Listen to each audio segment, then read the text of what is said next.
솔로몬의 노래 2장 11절서부터 17절까지.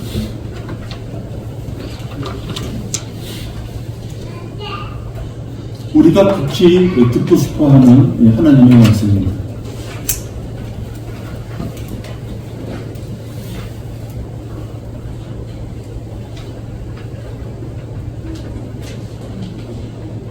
설교 제목은 곧 닥칠 휴거, 곧 닥칠, 곧 임박한 휴거에 대해서 제가 받들어 읽겠습니다. 솔로몬의 노래 2장 11절서부터입니다. 보라, 겨울도 지나고 비도 그쳐 사라졌으며 땅에는 꽃들이 피고 새들이 노래하는 때가 왔도다.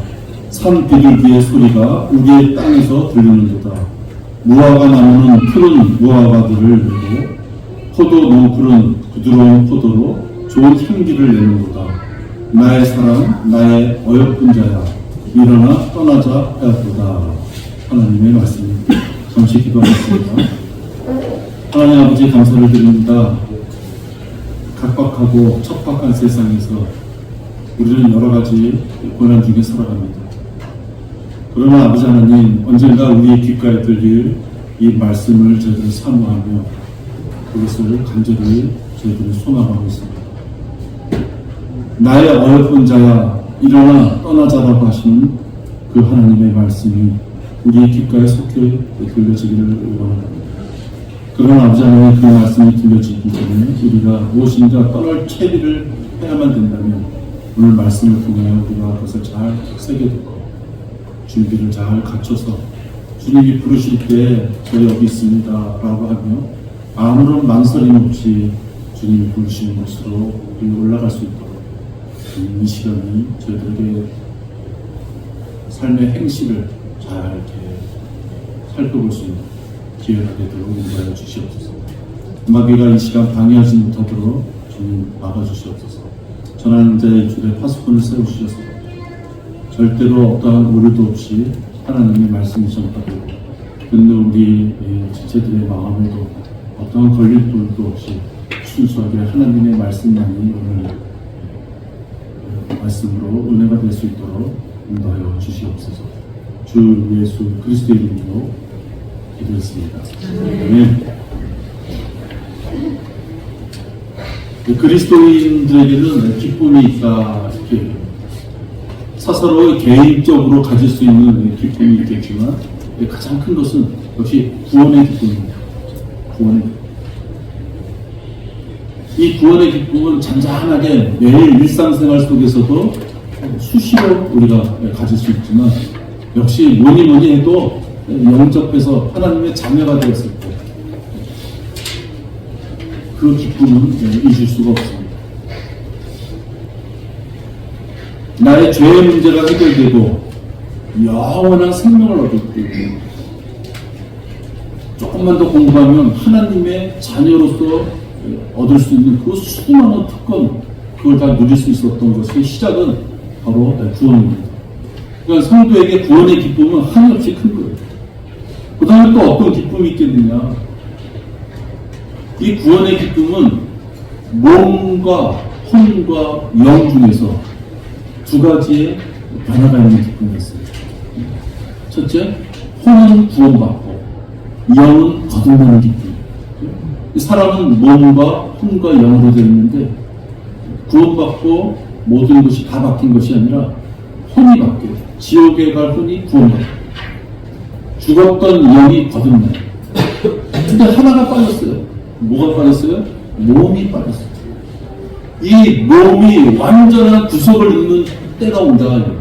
그것이 언제냐? 휴거 때다. 그러니까 휴거가 되면 우리가 하늘나라로 올라간다. 그 기쁨도 크지만 가장 큰 건 뭐예요? 우리 육신의 더러운 장막을 벗고 영광된 몸으로, 썩지 않는 몸으로 우리 몸이 변모돼요. 그래서 몸과 혼과 영이 완전히 하나님 앞에 다가갈 수 있는 그런 존재로서 변화되는 것이 휴거예요. 그래서 몸이 혼과 영이 구원받는 기쁨도 무척 크지만 최종적으로 하나님 앞에 다가갈 수 있는 우리의 모든 것이 변화되는 이 몸의 구속을 입는 이 휴거의 기쁨도 만만치 않은 것이다.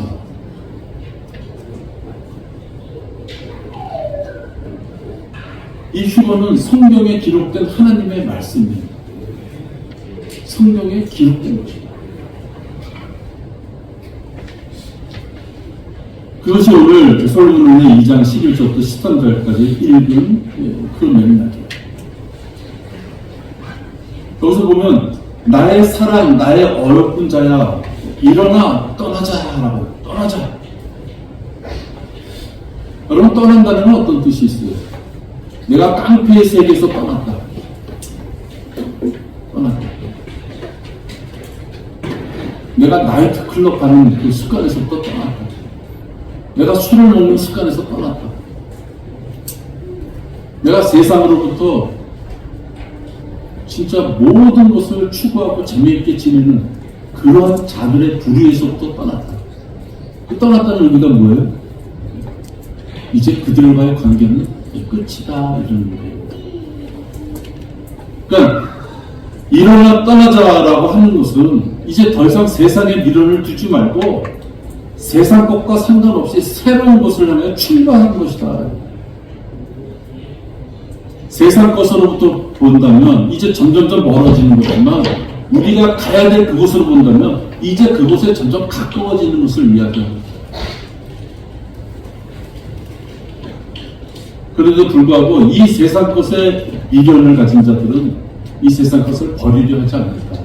성경에서는 일어나 떠나자라고 얘기하면 이제 네가 땅에 발을 딛고서 있었던 것은 다 훌훌 털어버리고 이제 그것들은 너에게 아무 의미가 없으니 이제 나한테 오라고 하는 말씀을 알면서도 세상 욕망에 아주 미련을 가진 자들은 진짜 눈만 소동봐도 볼까. 근데 그런 그리스도인들이 많다. 떠나지 못하는 이유들이 많아요. 많죠. 떠나지 못하는 이유. 뭐 세상으로부터 떠난다고 너무 거창하죠. 그렇게 거창하게 얘기할 것 없이 술로부터 떠난다. 술과 담배로 쩌든 친구로부터 떠난다. 하루에 한 장도 읽지 못하는, 성경을 하루에 한 장도 읽지 못하는 그 게으름, 거기서부터 내가 떠난다. 그 습관에서.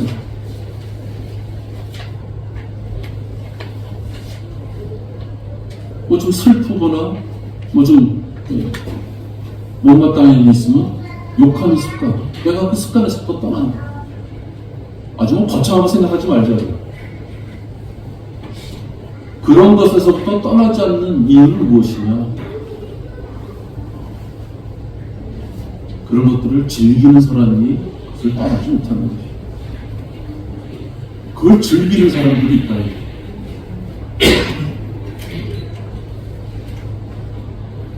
휴거 때 떠나야 될 우리들은 결국 이 세상은 타국인이요 순례자처럼 살아야 되는 것이 우리의 그리스도인의 신분인 것이에요. 여기가 최종 목적지, 최종 정착지가 아니라 인생 70이요 80이라면 순간적으로 휙 우리들이 영원한 구원을 얻은 자들이라 그러면 영원은 시간의 개념이 어떻게 보면 없는 것이에요. 그죠? 요만큼 시간이 있으면 여기서부터 여기 어떤 간격의 개념이 있지만 영원이라는 걸 통해서 본다면 거긴 간격의 개념이 없는 것이에요. 그 영원이라는 개념에서 이 땅에서 사는 그 잠시 동안의 세상 욕망을 버리지 못하는 자들은 일어나 떠나자 했을 때 떠나지 못하는 거예요.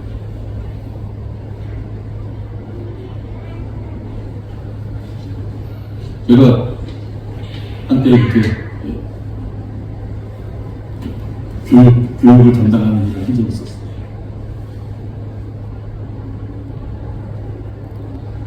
그래서 2개월마다 뭐 설악산에 대청봉에 이렇게 올라가는 일인데 엄청 피곤하죠. 그러면 교육생들은 6시쯤에 일어나서 오색약속돼서 출발하는데 이 교육 담당자들은 3시부터 일어나서 김밥 맞추고 뭐 이런 것들 비상식량 맞추고 그런 거 다 준비해놓고 교육생 깨우려면 진짜 12시, 1시에 자서 3시에 일어나야 돼요. 그래서 누군가가 시간 됐습니다. 일어나십시오. 그러면요. 용수철처럼 튀어오르는 거예요. 그게 왜 그럴까요? 그게 책임감이라는 거고, 그렇게 해야 된다는 사실을 알고 찾기 때문에 그런 거예요. 하나님의 말씀을 문자적으로 여러분 믿습니까? 믿어요? 하나님의 말씀 문자적으로 믿어요? 네. 문자적으로 믿는다는 건 뭐예요? 문자적으로 우리에게 주신 그 말씀대로 그것이 실현될 것이라는 것을 믿는 거잖아요. 그럼 여러분, 일어나 떠나자라고 말씀하셨으면 그 음성이 그렇게 용수철처럼 튀어올라야 되는 거예요. 여러분이 아까 내가 잠깐 사사로운 예를 들었지만 그런 습관에서부터 떠나서 하나님의 자녀다운 삶이 그 사람 생활에 없다면 떠나지 않는 것이에요. 성경의 말씀은 문자적으로 믿지 않는 거예요. 우리가 고백하는 것처럼 그 말씀대로 내가 실행하면서 살아야 되겠다는 것을 사실은 저희가 부인하는 것이다. 왜 하나님께서 떠나라고 했으면, 하지 말라고 했으면, 하라 했으면 용수철 치듯이 왜 그 명령에 순종하지 않느냐? 직장의 상사가 나한테 경제적으로나 여러 가지로 영향력을 발휘할 수 있는 사람이 한마디 하면 그냥 온몸에 그냥 뭐가 돋는 것처럼 반응하면서도 하나님 말씀에 주신 명령은 왜 자기가 감가 생각을 해가지고 들을 말만 들으려고 하느냐? 여기서 왜 그러냐? 보이는 것만 믿으려고 하는 현대 그리스도의 특징이에요. 당장 내 눈앞에, 내 피부에, 내 입에, 내 감각기관 동안에 나한테 즐거움을 줄 것이냐? 아니면 좋은 이야기지만 나중에 눈에 보이지 않는 셋째 하늘에 가서 벌어질 일들에 대해서는 나는 아직은 거기까지 생각 안 해요. 만약에 눈앞에 보이는 그런 일뿐만이 아니라 셋째 하늘에서 벌어질 일들, 나에게 벌어질 일들, 그것이 성경에 기록된 문자적으로 주어진 것이 있다면 그걸 따를 수밖에 없는 것이죠. 문자적으로 성경 말씀을 자기가 수봉하고 순종하고자 하는 자들은 내가 왜 그 말씀을 살지 못하고 있느냐 하는 걸 보셔야 됩니다. 이 곧 닥칠 휴거를 이 땅에서는 거짓 목사들이 자꾸만 미혹을 해요. 왜? 이제 떠날 테니까 너희들 갖고 있는 부동산 다 갖고 와. 교회에다 내. 아니, 떠나면 자기도 떠날 텐데 그것도 왜 교회로 갖고 오라는지 모르겠어요. 그게 미혹되는 거예요. 그러니까 휴거에 대해서 잘못 알면 그렇게 되는 거예요. 1992년 10월 28일 날 휴거가 일어날 것이라고 해서 난리 부수던 담이 선교회 이장님 목사가 있어요. 안 됐죠? 저도 기억이 나요. TV로 반영되고 하얀 치마들 입고 방석 깔고 앉아가지고 센 난리 그런 난리 치더라고요.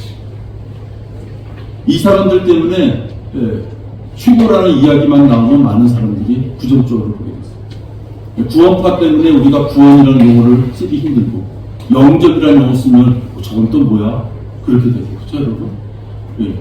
구원과 영접, 휴거 이게 얼마나 중요한 용어예요.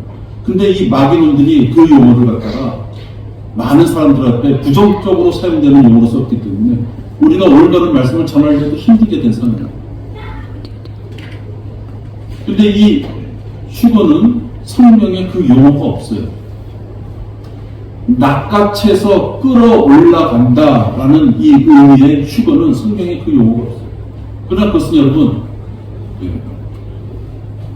삼위일체처럼 삼위일체라는 용어가 성경에 없지만 올바른 성경적 교리에 의해서 삼위일체가 있는 것처럼 그죠? 휴거도 바른 성경 교리에 의해서 반드시 있는 것이다. 왜? 성경을 문자적으로 읽는 사람들이면 야 신기한 일이네. 좋은데 간다는 모양이구나. 그것이 아니라 성경을 읽으면 우리가 이야기하는 낚아채서 끌어올라간다고 하는 그 휴거의 의미의 구절들이 여러 군데서 있기 때문에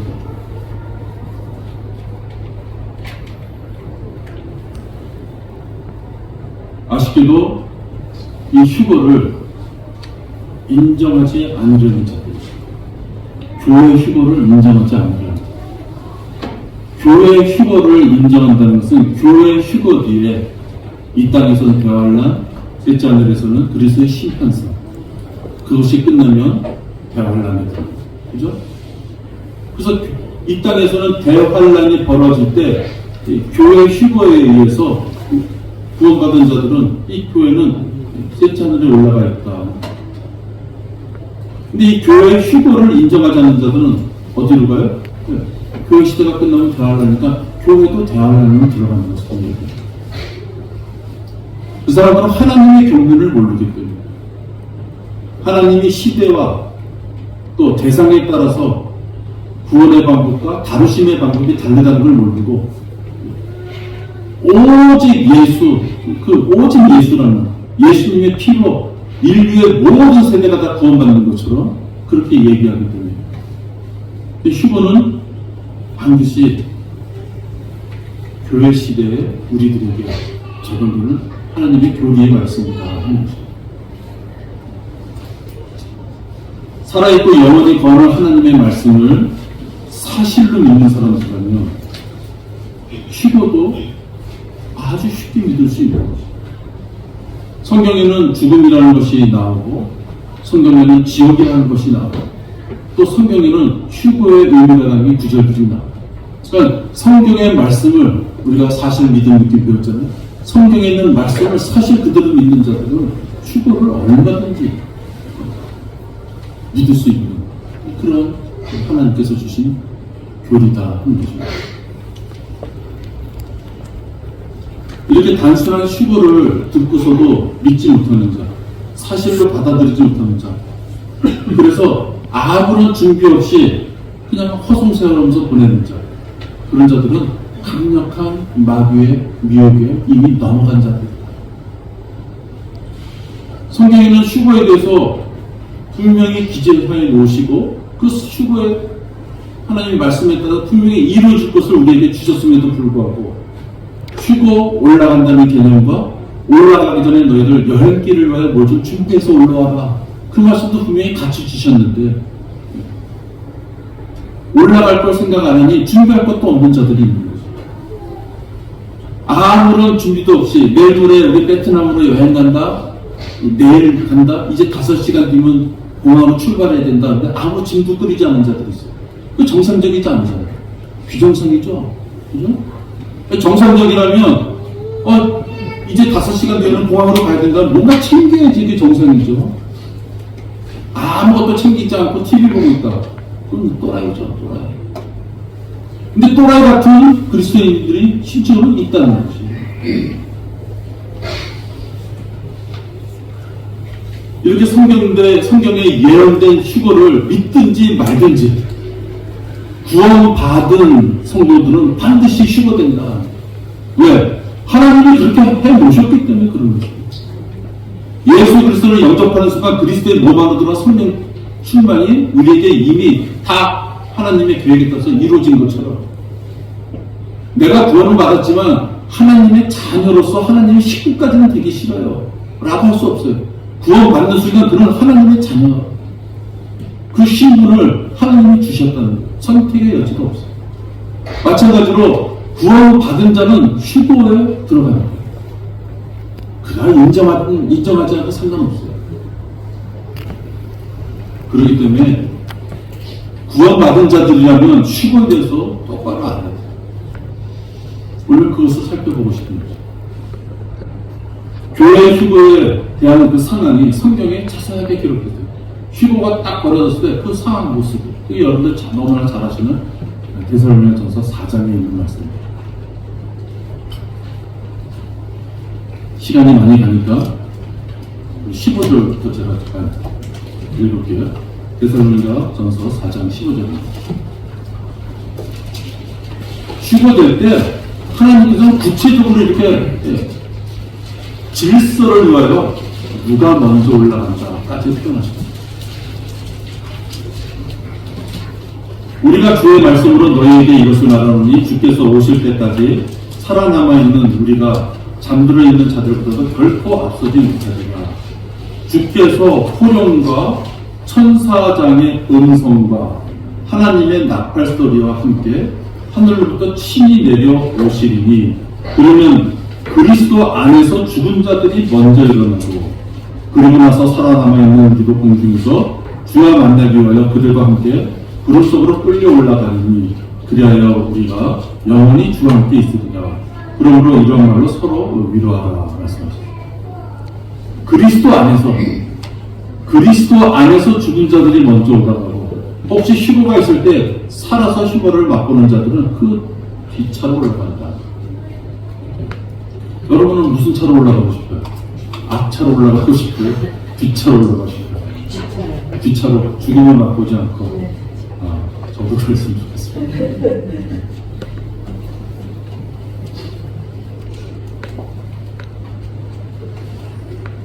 또 고린도전서 15장 52절인가로 넘어가면 거기에는 올라가는데 그 올라가는 몸이 어떤 몸이다라는 표현이 있어요. 예수님과 똑같이. 여러분 혹시 바다에 무정 있어요?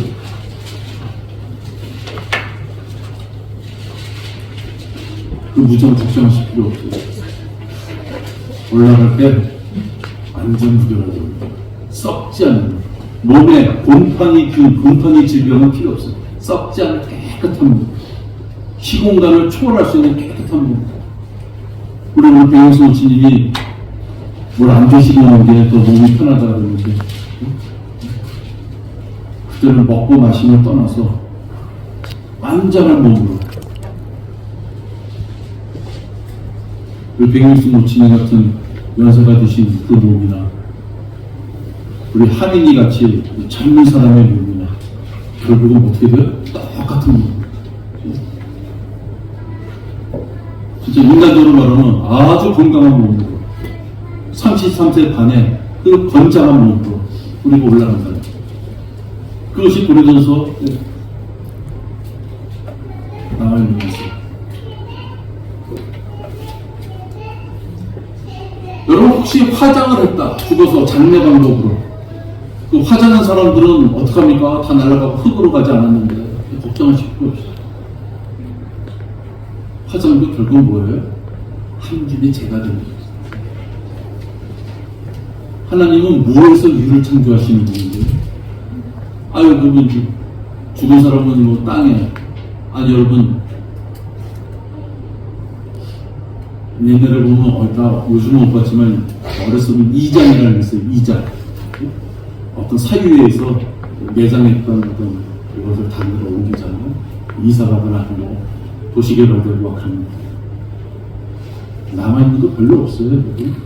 여러분 이 세상의 인류 역사상 흙으로 넣었더니 부패는 되겠지만 부활하려고 해도 남아있겠지. 여러분 이 세상은 온통 다 뭐예요? 시신자들 모습만 있습니다. 하나님께서 흙으로 돌아간 자들도 얼마든지 화장했다고 걱정할 필요 없어요.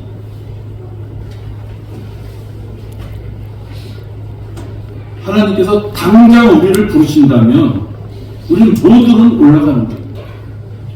우리가 죽은 다음에 불렀다면 죽은 자 가운데서 살아있는 동안 우리를 불렀다면 살아있는 그 순간에 우리는 올라가는 거예요. 여러분 올라가시는 거 사모하세요? 아멘. 네. 그럼 사모하셔요. 단 이 휴거의 날짜와 시간은 우리가 알 수 없어요. 우리가 사모하지만 알죠. 우리가 뭐 해외 여행 간다 그럼 매달 며칠 몇 시에 뭐 공항에 몇 시간 전에 나와야 돼. 치밀하게 계획을 잡아서 그죠. 돈 들여서 가는 거니까 실수를 하면 안 되니까 아주 치밀하게 해서 가잖아요. 근데 이 여행들은 언제 벌어질지 몰라요. 그래도 하나님께서는 우리에게 시즌, 계절을 주셨어요. 언제 요럴 때 것이. 그게 오늘 여러분 말씀. 보세요. 보라 겨울도 지나고 비도 그쳐 사라졌으며 이게 뭔가 추운 계절은 지나갔어. 그러면 유대인들은 우리랑 위도가 같아서요. 계절이 거의 비슷하다고 했어요. 계절. 그래서 우리가 그들이 얘기하는 크리스마스도 엉터리다라고 얘기하는 것이 우리 12월달 되면요 이상기온으로 좀 평온할 때도 있지만 12월달 자체 양들을 끌고 들에 가서 잘 수 있을 것을 아예 계획을 그렇게 잡는 그런 목장은 있을 수 없는 거죠. 그렇죠? 너무 추워요, 12월달. 근데 여기 2장 11절에 보면 겨울도 지나고 비도 그쳐 사라졌으며 땅에는 꽃들이 피고 새들이 노래할 때가 왔도다. 산비둘기의 소리가 우리의 땅에서 들리는구나. 그리고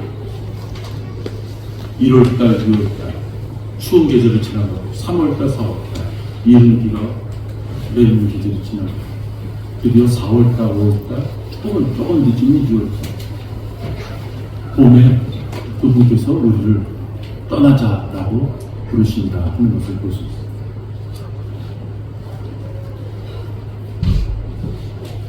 이러한 근거가 하나하고 또 하나는 성령님께서 오순절날 오셨어요. 성령님께서 오순절날 오셔서 이 땅에 교회가 개동이 됐죠.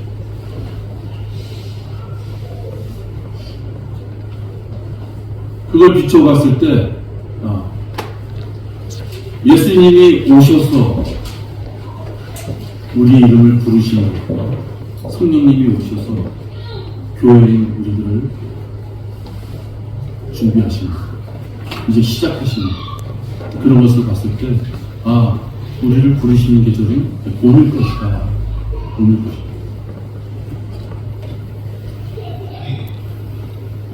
이렇게 계절을 안다면 여러분 우리가 그 휴거를 준비해야 된다.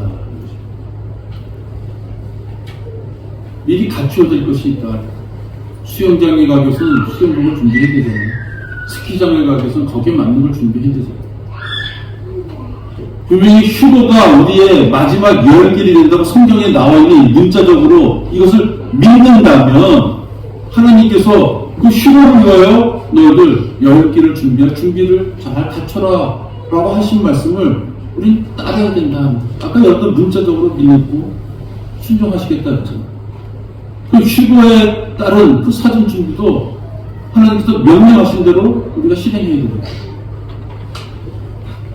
빈손으로 갈 수는 없잖아요. 빈손으로 가면 안 돼요. 빈손으로. 휴거된 이 성도들은 반드시 그리스도의 심판세가 여기서의 땅에서는 떠났어. 떠났는데 공중에 가서 어디로 갔는지도 모르게 그냥 흐지부지 그냥 우주 공간으로 그냥 없어져 버린 것이 아니라 여기서 떠나서 어디로 도착하는 그 여행길이다. 여기서 떠났는데 도착지가 없어. 그건 얼마나 무서운 일이에요.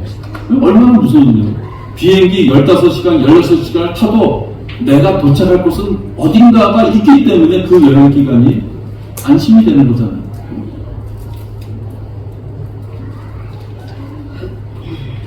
휴거라는 건 기쁜 거예요. 그렇죠? 몸의 구석을 입는 이 땅의 온갖 것들을 다 떨쳐버리고 이제 내가 완벽한 몸을 입고 하나님을 만나뵈러 갈 수 있는 그 여행길이기 때문에 기쁜 일인데 그 마지막 도착지에 도착할 수 있는 준비물이 있어야 된다. 여기서는 겨울이지만 도착하는 곳이 여름이야. 그럼 어떻게 해요? 내가 갈 때 뭘 가져가야 돼요? 가벼운 옷을 가져가야죠. 그런 센스는 있어야 될 거 아니에요. 여긴 여름이라 간 곳이 겨울이야. 공항에 나갈 때는 남방으로 나갔지만 또 공항에 도착하면 열고 빨리 뭐 하나 껴입어요. 그죠? 교류를 떠나서 그건 센스 아니에요? 센스?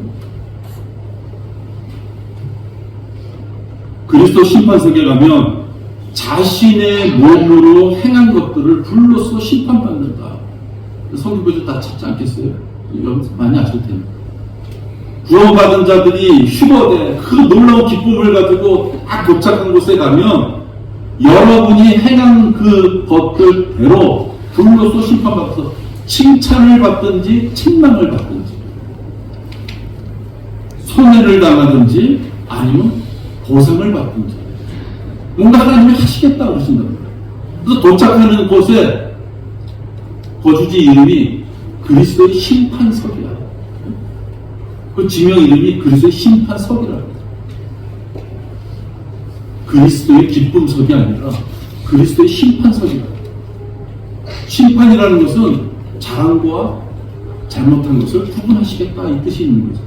자, 여러분들이 잘 아는 성경에 그렇게 되어 있다.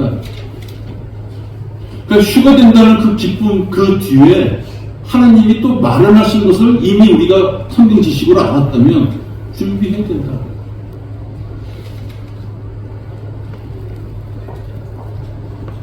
예수님께서는 분명히 물으실 거예요. 뭘 가져왔느냐? 뭘 가져왔느냐? 여러분에게 각자 물으신 대로 뭘 가져왔느냐? 오늘 꼭 1시간 뒤에 우리가 휴가 된다면 당장 여러분 1시간 뒤에 예수님을 만났을 때 뭘 가져왔다고 얘기를 하셔야 됩니다. 여러분 뭘 얘기하시겠는데? 뭘 가져왔다고 얘기하시겠는데? 예수님과 1대1로 대면할 때 그래서 심판석에서 어린 양의 혼인식이 벌어질 텐데 그때 우리가 신부가 될 텐데 신부가 아무 준비도 없어서 설명할 것이 없이 뭘 가져왔냐 그랬을 때 빈손으로 이렇게 아무것도 없다고 했을 때 얼마나 그게 괴롭고 힘든 시간이겠는데 나를 위하여 생명을 주신 분이 너 만나니 너무 반갑다. 내가 너 때문에 죽었다. 나한테 뭘 좀 줄 수 있겠냐? 손을 내밀 때 없어요. 얼마나 비참한 시간이에요. 반대로 환한 미소로 부르셨어요. 이거 좀 펴보세요. 내가 준비했어요. 그 시간이 그에게는 얼마나 기쁨이고 그 시간이 얼마나 기다려졌어요. 그러니까 우리가 둘 중에 어떤 상황에 처해져 되겠느냐. 신랑이신 예수님께서는 신부를 데리고 오실 수 있도록 모든 준비를 끝내셨어요. 그 성도는 정혼한 신부답게 여기서 뭐라 그래요? 순결한 처녀로서 신랑을 많이 준비하라. 우리 남자든 여자든 그리스도 심판석에 우리 다 신부예요. 그죠? 신부. 신랑은 누구예요? 예수님이시라고. 우리를 위해 죽으신 예수님이시라고. 우리를 위하여 죽으신 예수님이 어린 양 우리와의 혼인식을 위하여 지금 준비하고 있는데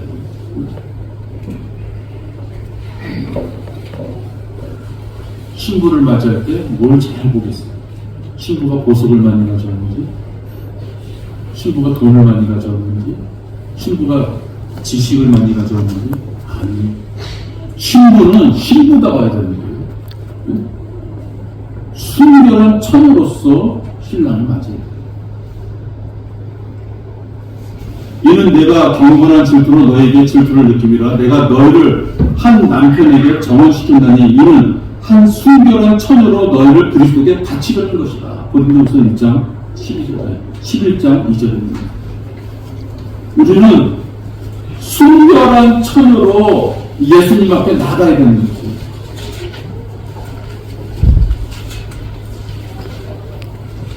우리가 아직 죽지 않고 하나님의 자비로 아직 우리가 헐떡이면서 숨을 쉬고 살고 있다면 순결한 처녀가 될 수 있도록, 그래서 순결한 신부가 될 수 있도록 생명을 허락하실 때 여러분을 신부로서 준비해야 된다. 돈, 건강, 아파트, 자동차 다 이 땅에 또 알 거예요. 다 이 땅의 것이다. 하나님은 여러분을 통하여 금과 보석 그걸 얻고 싶은 것이 아닙니다. 내가 너를 위하여 죽었고 이제 너의 신랑이 되어줄 테니 나한테 올 때는 순결한 처녀로 오라 이 뜻이에요.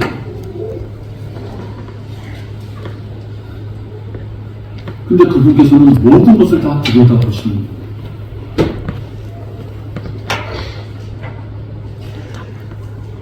성경에서는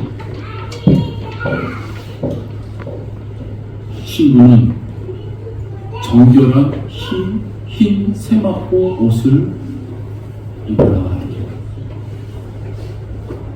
대화로도 나눠보시면 모든 걸 아시겠지만 신부로서 예수 그리스도 앞에 나아갈 때는 정결하고 흰색의 세마포 옷을 입으라 말씀하셨습니다. 혼인식에 들어갈 신부의 옷을 말씀해 주셔요. 그래서 그 신부의 옷을 말씀해 주시면서 그 앞에 이름을 붙인 게 정결하다.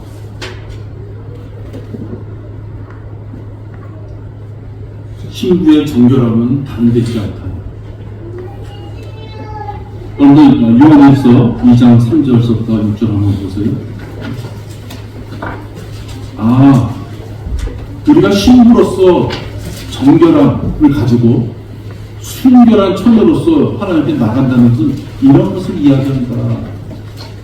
갑자기 이렇게 목욕탕 가서 깨끗이 치러내지가 않는, 갑자기 이 땅에서 착한 일을 하는 것이 아니에요. 요한일서 2장 3절에 보면 만일 우리가 그의 계명들을 지키면 이로써 우리가 그분을 알고 있음을 아는 것이요. 누군가가 말을 했으면 그 말에 대해서 반응할 줄 아는 자가 뭔가 교통이 된다는 의미예요. 그죠? 말을 했는데 반응이 없어. 신랑이 뭐를 신부한테 얘기했는데 신부가 반응이 없어. 좀 이상하죠? 그렇게 된다면. 부부 맞죠? 이렇게 되는 거예요. 부부 맞죠? 사절에 보면 나는 그분을 아노라 하면서 그분을 아노라 하면서 그의 계명을 지키지 아니한다는 거짓말이니 진리가 그 사람 안에 있지 않냐. 저는 내 남편이에요 라고 얘기하는 어떤 신부가 있는데 그 신랑이 얘기하는 거를 귓구멍이도 듣질 않아. 근데 사람들 앞에 신부예요 저 사람. 사람들이 이상하게 생각하지 않겠어요? 누구든지 그의 말씀을 지키는 자는 하나님의 사랑이 참으로 그 안에서 온전해지니 이로써 우리가 그분 안에 있음을 압니다. 여러분이 하나님을 사랑한다면 그의 계명을 지키는 자들이야지 맞는다는 거죠. 여러분이 성경의 말씀을 문자적으로 믿는다 하면 그 말씀대로 살고자 자기 행실이 쫓아가는 자가 진짜 문자적으로 믿는 것이에요. 입으로만 나불나불 되는 것이 아니라 진짜 그 말씀대로 살고자 자기의 삶이 바뀌는 사람이 진짜 그것을 문자적으로 믿는 사람. 6절 보세요. 요한일서 2장 6절. 그분 안에 거한다고 말하는 자는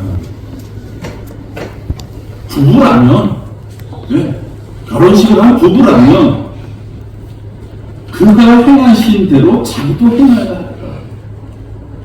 이게 뭐 부창부수 우리나라 그 사자성어에 있는 말이지만 이해를 돕기 위해 말을 한다. 그 가정의 리더가 되는 가장이 무엇인가 앞으로 치고 나갈 때, 그죠? 그게 하나님의 교리에 맞지 않는 이자는 안 되겠지만 삶의 방법이 여러 가지 경우에 있어서 어느 한 방법을 택해가지고 신랑이 이쪽 방향으로 합시다 라고 했을 때 신부를 쫓아가는 게 맞는 것이죠. 약간 돌아가는 일일 수도 있고 약간 손해보는 일일 수도 있을지 모르지만 남편이 그것을 최대한 기도하는 가운데 어느 방향 설정을 했다면 쫓아가는 게 맞는 거죠. 신랑의 말을 신뢰하지 않고 경시하며 제멋대로 자기 행실대로 그렇게 사는 어떤 신부가 있다면 여러분은 그러한 신부를 순결한 처녀다라고 얘기할 수 있겠느냐. 여러분의 혹 며느리가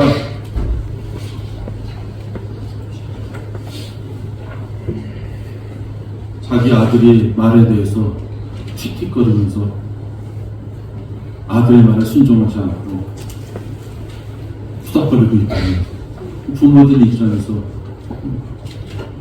참 착한 며느리 들어왔네 그러겠느냐. 신랑이 말하는 것에 대해서 대적하는 신부가 있다면 그 신부와 결혼하고 싶은 신랑이 있겠느냐 하는 거예요.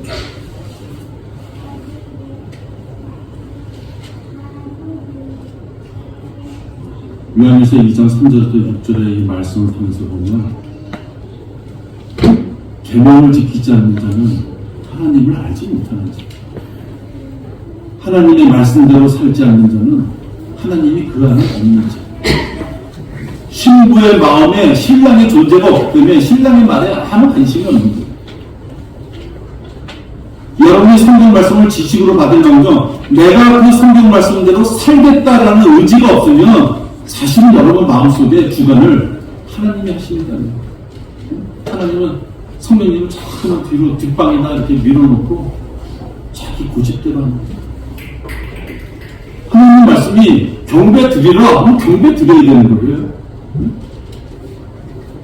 하나님이 감사함으로 기도하라고 감사함으로 기도하는 거예요. 하나님이 간구함으로 너 지금 형편이 어렵지? 기도해. 그럼 기도하는 것이에요.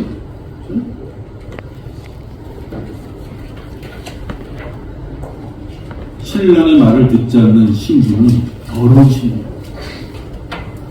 왜 더럽다 그래요? 정결한 흰 세마포 옷을 입으려면 순결한 처녀가 된 신부가 되어야 되는데 신랑의 말씀에 대해서 거부하고 왜곡되고 자기 고집대로 가고 하는 자들은 아까 요한일서의 말씀에 의하면 그 여의 마음, 신부의 마음에 신랑이 존재하지 않는 거예요. 신랑이 존재하지 않는 그 신부는 신랑의 입장에서 보면 더러운 신부다. 정결함에 순결함에 반대쪽에 위치한 더러운 신부다.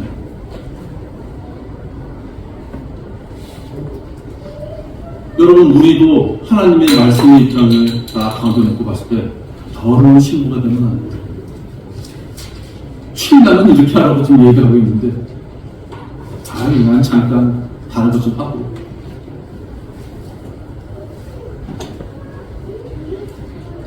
예수님께서는 눈에 보이지 않는 마음의 동기마저도 다 살피신 거예요. 이게 얼마나 무서우신 분이에요.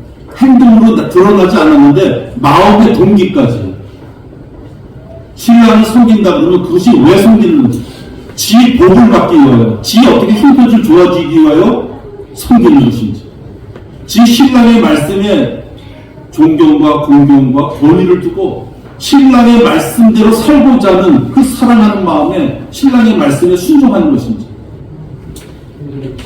개뿔은 뭐 순종해야지 복받을 것 같으니까 그 마음의 동기가 틀린 것이에요. 그렇죠? 근데 하나님께서 그 마음의 동기를 아신다는 거예요. 설명을 들으시는 분께서는 우리의 속마음도 낱낱이 다 알고 계십니다. 또 공정한 심판이거든요. 예수님께 순결치 못한 어떤 것을 해놓고 그것을 속일 수 있을 것이라고 생각하면 그건 바보다. 내가 설교를 쓸 때 천치 바보다 그렇게 하려고 했어요. 천치 바보가 맞는지 천지 바보가 맞는지 모르겠더라고요.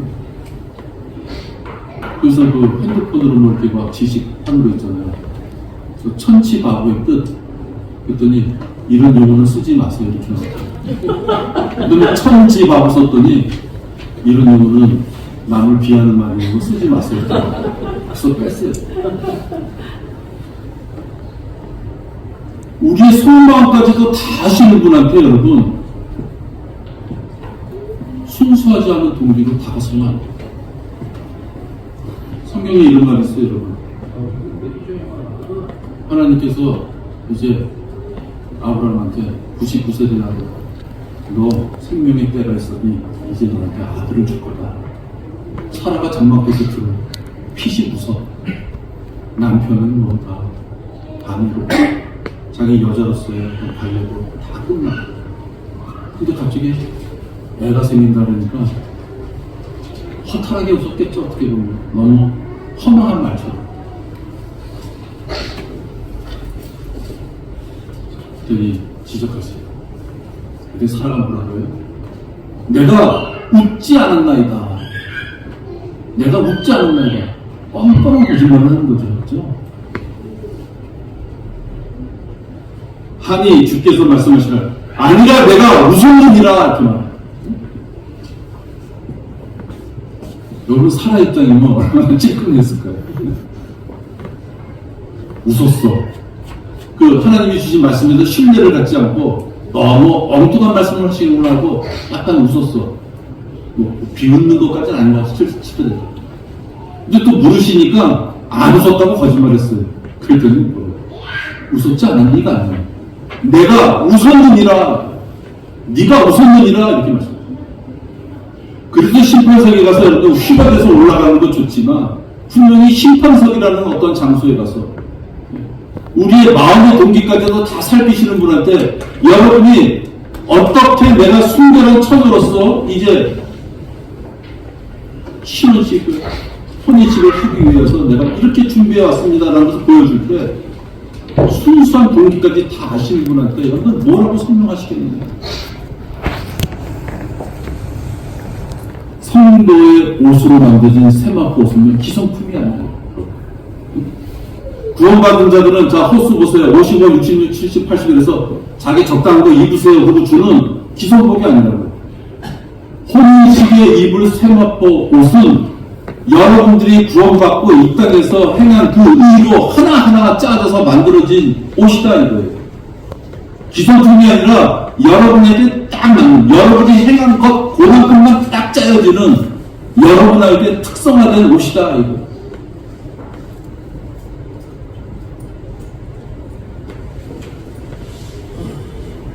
기뻐하고 즐거워하며 그분께 종기를 돌리세요. 이는 어린 양의 혼인식이 다가왔고 그의 아내도 자신을 예비하였습니다.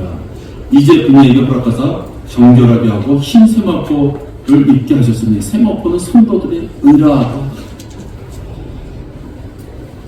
정결하고 흰 세마포 옷을 입으라 하셨어요. 여러분 입어야 되냐고요. 입으려고 보는데 나는 왼쪽만 만들어져 있어요. 나는 입으려고 하는데 두판대기가 없어. 나는 또 입을 수도 없는 거예요. 우리 아버지가 훌륭한 분이고 우리 엄마가 훌륭한 분이고 우리 마누라가 아주 교회에 충실했고 우리 마누라가 입었던 세마포 내가 좀 잠깐 좀 입을 수 있고 그런 것이 아니다.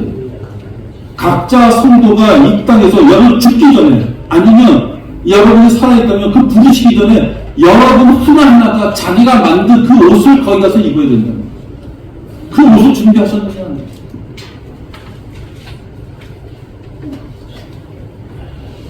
휴거는 임박성이에요. 임박성. 언제 닥칠지 몰라요. 우리 버스가 오는 건 임박성이라고 그러잖아요. 왜? 버스는 12분마다 와. 전철은 4분마다 와. 4분 기다리면 오는 거예요. 그건 긴장감이라는 게 없는 거예요. 여러분 전철 탈 때 긴장감이 있어요? 찌릿찌릿하세요? 전철이 들어올까 안 들어올까 하고 전철 들어오는 거야 만세 불렀어요? 너무 기뻐서? 아니잖아요. 그죠? 근데 휴거는 임박성이에요. 언제 벌어질지 모르는데 그것이 곧 벌어질지 모른다는 거예요.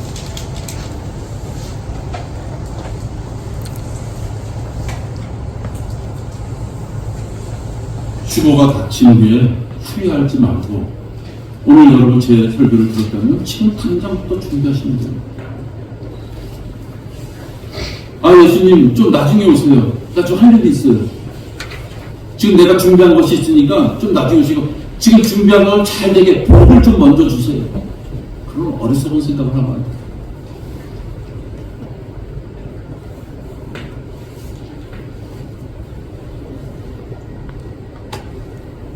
세상에 밀착되어서 말씀에 역격하는 은혜를 저지르고 왜 내가 아까 더러운 신부라고 했어요? 신랑이 얘기한 대로 듣지를 않아. 그 성경 말씀에는 그에게 그의 마음이 들어가 있지 않는 거예요. 하나님을 사랑하는 마음은 신랑을 사랑하는 마음이 없기 때문에 신랑의 말을 듣지 않는 거예요. 말씀을 줬는데 말씀대로 행하지 않아요. 말씀대로 행하지 않는 것을 성경이 뭐라 그래요? 음행한다 얘기하는 거예요. 여러분 음행이라는 용어 아주 지저분한 용어처럼 들리잖아요. 다른 거 없어요 여러분? 하나님 말씀대로 행하지 않는 것이 음행인 것이에요.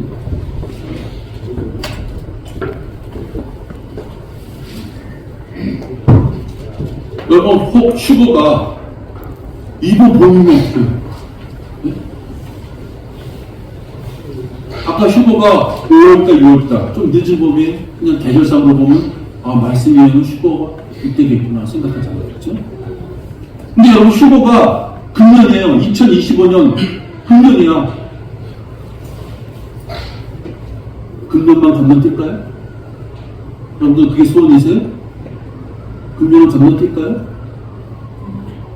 만약에 금년 봄이 휴가라면 이제 지금 2월달도 다 갔죠. 3월달, 4월달 이제 한 2개월, 3개월 남은 거죠. 2개월, 3개월 남았는데 그동안 여러분들 세마포 옷을 얼마나 만드셨어요? 나는 몰라요. 각자가 만든 것이기 때문에.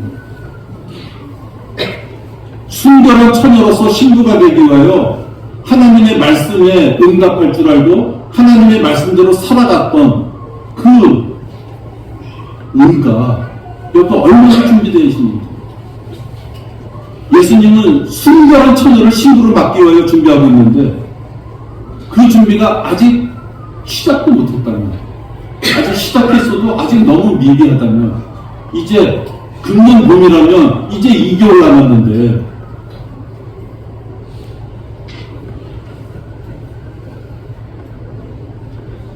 여러분도 준비하셔야 되잖아요.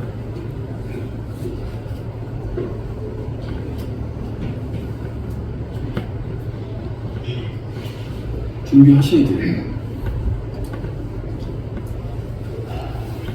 해외여행 가는 게 즐겁다면 도착지가 따뜻한 곳인지 산인지 바닷가인지 미리 안내서를 쫙 보고 효율적으로 여행 가려면 그 나라 말도 좀 공부하고 좀 여비가 얼마인지 좀 챙기고 그래야지 가서 고아가 되는 게 아니라 가서 감기 안 걸리면 오죠. 그렇죠? 여러분들이 휴가 돼서 하나님의 계신 곳에 가기 위해서 하나님께서 순결한 처녀로서 나의 신부가 되려면 너희들의 의로 만들어진 흰 정결한 흰 세마포 옷을 입고 라고 지금 말씀하시잖아요. 그것이 나에게 오는 준비물이라고 말씀하시는데 휴가는 좋은데 알몸으로 가려고 그러시면 안 된다. 알몸이기 때문에 나는 안 가고 싶어요. 그럴 수 없다니까요. 구원받은 자는 다 간다니까요. 그럼 간다면 준비할 것을 챙겨 입고 가야 된다. 오늘 한번 계산해 보세요. 집에 가서 혹 금년 5월달이면 빠르면 금년 4월달이라면 나는 하나님 앞에 갈 때 세마포 옷을 입을 만한 지금 어디까지 내가 지금 만들어졌는지 챙겨 보셔야 되는 것이에요. 우리 그때 가서 서로들 볼 거예요. 그죠? 네, 가면 다 봐요. 우리는 서로 혼인식에서 축하해줘야 되고 구약의 성도들도 오고 모세도 있을 거고 엘리야도 있을 거고 그들이 축하하잖아요. 축하 결혼식에 축하 객으로 가고 우리는 친구로 가야 돼요.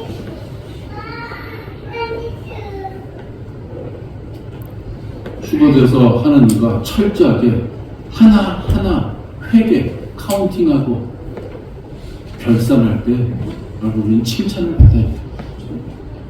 칭찬받는 방법에 너무 많은 걸 뭐 피아노도 사오고 냉장고도 사오고 TV도 사오고 뭐도 사오고 그걸 얘기하시는 것이 아니에요.